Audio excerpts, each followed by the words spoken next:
Arbitrary movement standards are making you afraid of pushing yourself and are keeping you weak. These standards that are used by fitness and health professionals are just fear mongering. It makes them feel more important than they are, and it makes it feel like you have to go keep seeing them in order to move right. But there is no moving right. This is a major problem when the majority of the adult population already doesn't meet fitness guidelines, especially when you're looking at resistance training. And a big barrier to that is fear of injury.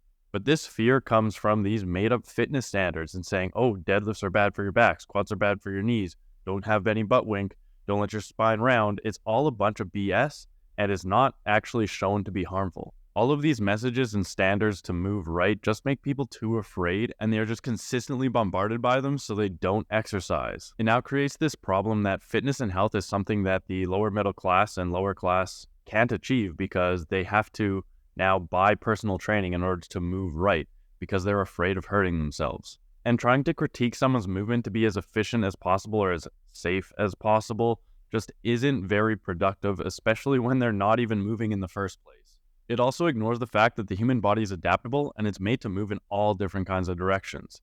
You just need to load it and find what the appropriate starting point is for you and then slowly increase it. This is the whole basis of load management, which is a way bigger indicator of injury and way more important to understand. And I know I'm going to get some low IQ fearmongers going, oh, but these studies show that when you squat deep, these forces go through your knee, or when you do an overhead tricep extension, these forces go through your elbow, or when you bend your back, these forces happen at your spine. Yeah, no shit.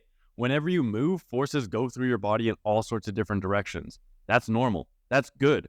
That's actually how the body adapts. You just need to find a load that's manageable, work there for a little bit, and then when that becomes easy, you increase it. That's the whole basis of load management and progressive loading. There are too many low IQ individuals trying to use these studies to sound smart so they can sell you on moving properly.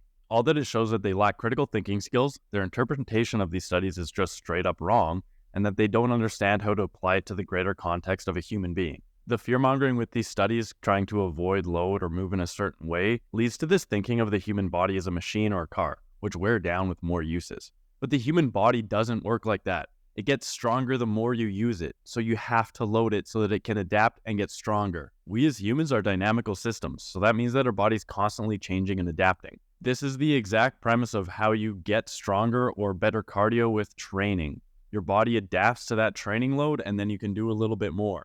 I honestly can't believe certified professionals have a hard time understanding this.